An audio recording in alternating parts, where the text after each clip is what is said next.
Hey guys, welcome back to my YouTube channel. Today I wanted to do a video on the concept of hypervigilance and hypervigilance as it pertains to childhood trauma, not so much present focused trauma.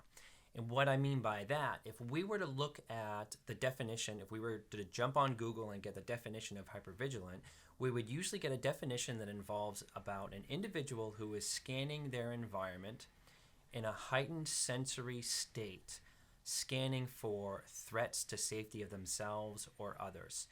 And because of that state, they may be in a perpetual state of high anxiety, which unfortunately leads to exhaustion. It's a really tough place to be in. And then in the paradigm of our mind, we usually think about when someone who is hypervigilant is someone who is potentially fresh from a combat situation, someone who was recently sexually assaulted or physically assaulted, and they're very much in this state. But that definition is sort of like, I want to expand that definition out because it tends to only narrow focus on a small percentage of sort of a mental health concept. And why I want to expand it out is I find that many people who grow up in the toxic family system is kind of hypervigilant at baseline.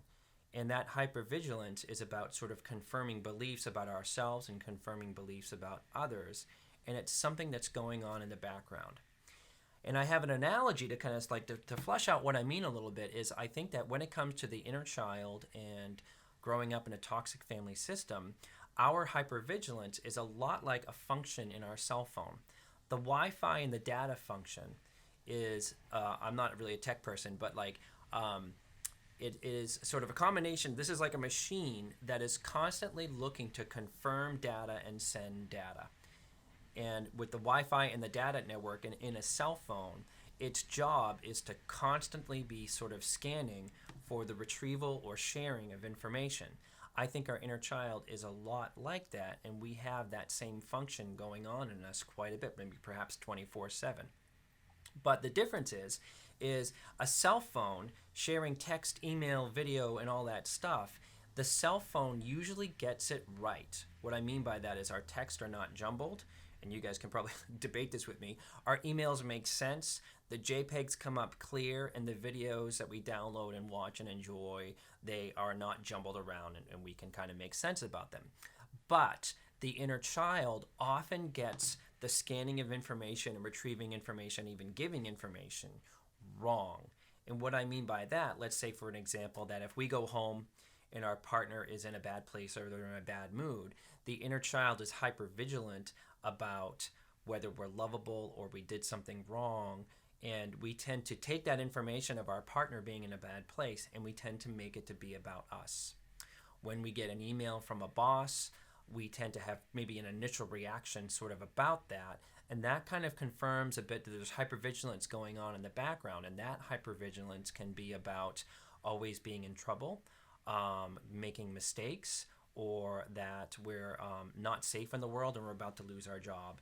And the job and the email could be simply be like, hey, you did a good job on that project. So the other part about hypervigilance, coming back to that original definition, is we tend to have an over-the-top reaction to things. And that here's what I mean to flesh out with some more examples. I was thinking about over the course of the work that I've done in individual and groups and couples work, thinking about the types of ways that my clients, and including myself, I'm a trauma survivor as well, can be hypervigilant, is I kind of brought it down into three categories. We can be hypervigilant about self. What that looks like is, do we cause feelings in others? Do we make mistakes? Do we come across wrong? And we can be massively affected about being hypervigilant about how we are in the world. That's one way. The other way is to be hypervigilant about other people, that other people don't like us, we're not lovable, they're mad at us, and they're showing us that. Or the third category is we can be combinations of both. And I find that we tend to be a combination of both. But why those three categories might be helpful to you guys is to think about your own upbringing and your own trauma story. Meaning, did you have a parent that made things personal and made things about you? That you may be hypervigilant about how people view you. If you sort of, as a child, sort of had some meaning making about you caused other people's feelings, and you might be hypervigilant about self. or again, where it may be combinations of both of those things. So I've put together a test, another questionnaire, and it's 20 questions involving hypervigilance. And you'll see in the qualities of the questions about whether they're sort of hypervigilant about self, hypervigilant about others. And I want you guys to get to start thinking about, why is this hypervigilance there? I always want people to be thinking about their own story, and not your reactions and beliefs don't just happen because in the present in a certain way. They're there for a reason. So hypervigilance in my mind is we're looking to confirm beliefs about others or ourselves, and also to confirm beliefs about others, and that's what this test is about. So I've arranged it from scoring like sort of from 1 to 5 about you never think about the statement, or that you really focus on the statement quite a bit. And I will read the questions, and here we go.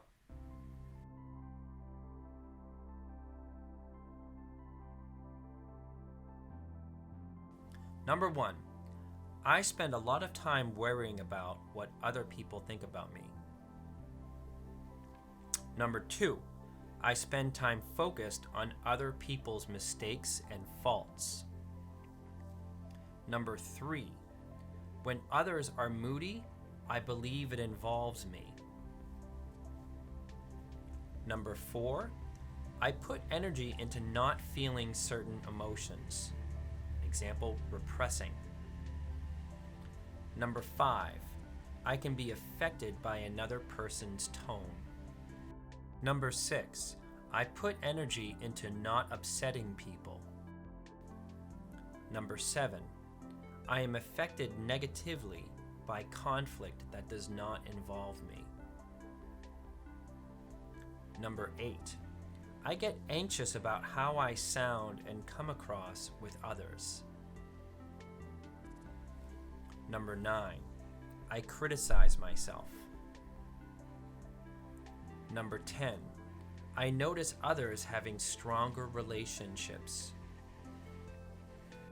Number 11, I assume others are talking or have talked about me in social situations. Number 12, I am often focused on how other people are behaving. Number 13, I think about how to solve other people's problems. Number 14, I believe I'm not acceptable the way I am, and I must present a certain way to others. Number 15, I think that people are untrustworthy. Number 16, I spend time thinking of possible disasters, physical or personal. Number 17, I get caught up in comparing myself to or being in competition with others. Number 18, I'm overly careful about making mistakes. Number 19, I worry about being an imposter. Number 20, I spend time thinking about how things won't work out. So that was the test, guys, and you can pull the full thing from my website, and I'll include it in the description below in the video. Regarding the scoring, this score is actually for you. It's just a Likert scale from never to sort of an always, and what we're doing is we're measuring the frequency. So what you guys can do is you can add up your score, just like add up all the whatever number you gave for each question, and you can post it in the comments below. This is basically a questionnaire, and not to be confused with whether you have a diagnosis or not. It's just basically the number is for you to start thinking about for your own sort of reactions to things. Does it come from childhood, and are you hypervigilant? And is there a pattern to the ways that you're hypervigilant? Are you hypervigilant about self? Are you hypervigilant about others? Are you a combination of the two?